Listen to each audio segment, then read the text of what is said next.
ایک بابا جی پانی کے کنارے ساحل پہ بیٹھے ہوئے بچھو کو ڈوبنے سے بچا رہے. جیسے ہی اس کو اٹھاتے ہیں بچھو ڈنک مار دیتا ہے. جیسے ہی وہ ڈنک مارتا ہے ظاہر ہے بیچارے کو لگتی ہے ڈنک زہر, تو ہاتھ سے بچھو چھوٹ جاتا ہے اور پھر پانی میں گرتا ہے. پھر وہ ایک بندہ اب یہ واقعہ دیکھ رہا ہے کہ بار بار یہ واقعہ ہو رہا ہے, بزرگ کو ڈنک لگی جا رہا ہے, ہاتھ نیلا ہو جا رہا ہے, مگر وہ بچھو کو اٹھا رہے. اور وہ بزرگ سے کہتا ہے بابا جی عمر ہو گزاری ضائع کیا, آپ کو اتنی سینس نہیں ہے کہ وہ بچھو کو پتہ ہی نہیں ہے کہ وہ آپ کو ڈنک مار رہا ہے, وہ بیچارہ اپنی فطرت سے مجبور ہے. اوکے, تو آپ کی یہ کوشش جو ہے نا صحیح لا حاصل ہے. Who you trying to impress?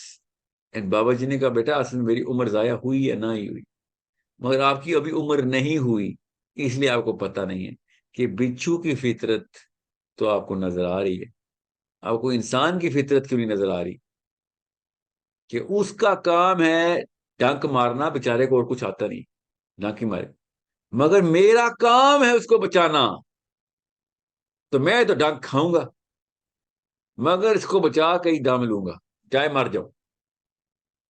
یہ غور سے سمجھیں, جب میں ویڈیو میں بولتا نا سٹینڈرڈ, فرشتے اوپر سے سٹینڈرڈ دیکھ رہے ہوتے ہیں, سٹینڈرڈ دیکھ رہے ہوتے ہیں, اور میں ہمارا آپ کا احسان ہے میرے اوپر, اتنی سمپل ڈیفینیشن آپ نے دے دی.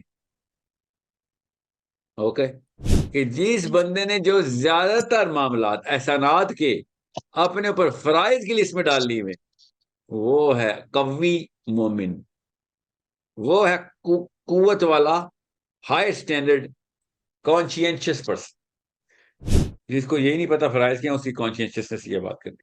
ٹھیک ہے, سو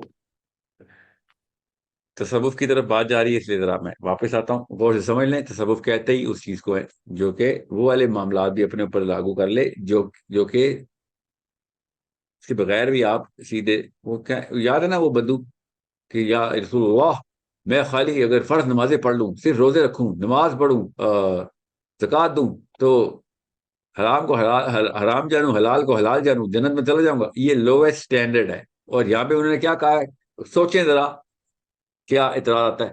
ساحل میاں صحیح حدیث ہے, یہ جنت میں جانے کے لیے نبی صاحب نے بشارت دی ہے. سوچے یہ اعتراض آ رہا ہے علماء کا کہ میں آپ کو پتا نہیں ہے کہ وہ بھائی صاحب نے کیا سوال کیا ہے, آپ کو سمجھ ہی نہیں آئی کہ لویسٹ اسٹینڈرڈ کا سوال ہے.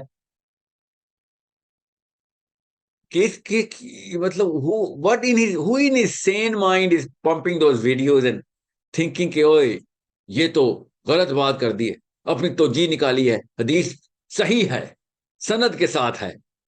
جی ہمیں پتا ہے صحیح, تبھی تو سنائی, میں نے تو سنائی ہے, صحیح ہے تو سنائی ہے نا, مگر یہ حدیث لویسٹ اسٹینڈرڈ کو بتا رہی ہے. ایک بھی صحابی اسٹینڈرڈ پہ نہیں تھا. وہ بھائی صاحب بدو آئے تھے, اور یہ میں دو الگ الگ واقعات کو مکس نہ کیجیے گا. ایک اور حدیث کے اندر یہ بیسکس آئی ہوئی ہیں, بیسکس, ٹھیک ہے. یہ میں بدو کا واقعہ کسی اور جگہ پہ ہوا ہے بتا رہا ہوں. اور اب اس طرح کے اتنے ہزار واقعات میرے ذہن میں آ گئے ہیں, شروع ہو رہتے ہیں, کیونکہ سر آپ جو صحابہ ایکسپلین کرام کر کو رہے ہیں فرسٹریشن یہ تھی کہ بھائی اب میں کیا کریں, تم لوگوں کو کیا کریں, تم بس اتنے ہو, اتنے ہی رہو, بس کوئی بات, ایٹ لیسٹ جو کر رہے ہو وہ تو نہ چلا جائے. بس یہاں تک کرتے تھے صحابہ کہ یار ان سے ہم نے کام تو لینا ہی نہیں ہے, عام عوام ہے, ان کا تو کوئی کام نہیں, نہ انہوں نے کوئی ادھر آنا ہے نہ ادھر آنا ہے, بس ٹھیک ہے اپنے آپ کو مینٹین کرو, آ جاؤ گے اگلی نسلیں آ جائیں گی. ٹھیک ہے, ورنہ کہیں اور جا رہی ہے بات. ہمارا آپ نے اسٹینڈرڈس کو structural definition they the. Okay, thank you.